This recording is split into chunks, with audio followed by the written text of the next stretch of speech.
Face the Nation moderator and CBS News political director John Dickerson is with us in Washington. John, good morning. Good morning, Nora. Is this debate Hillary Clinton's to lose?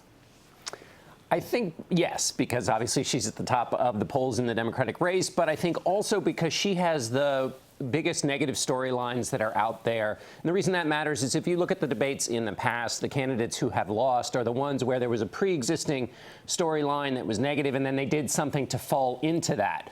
And so she, among all of the candidates, there are those concerns that we saw in our poll about people who worry that she's honest and trustworthy. If there's a moment that attaches to that existing storyline, that's a problem. That could be a problem for her.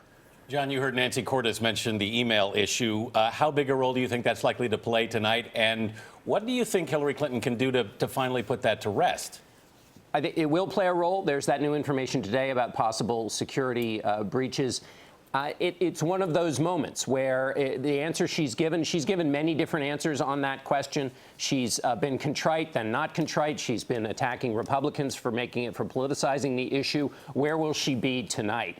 That will be one of those moments where it may have to do with the email question, but it may speak to that larger question of honest and trustworthy. In our most recent poll, 60% of general election voters didn't think she was honest and trustworthy. That's not a good number for her.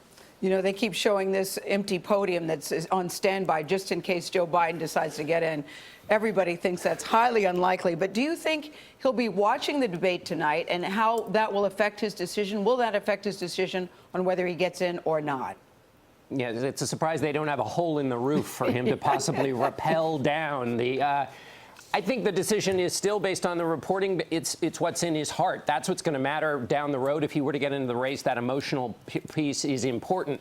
But clearly, if Hillary Clinton has a very bad night, that would increase calls for Joe Biden to get in. But, you know, one thing that's also in our polling that showed up, there's not exactly a groundswell right now for Joe Biden. He's only gone up 6 points since August in the polling. Hillary Clinton still beats him by 30 points among Democrats nationally. Bernie Sanders has done more in the polls over the summer than Joe Biden has. So the polling doesn't exactly show that they're beating down the door for him to run. John, he spent the weekend in Delaware meeting with advisors, and all reports were that he was going to make a decision in the next couple of days. Has that been postponed to the end of the month?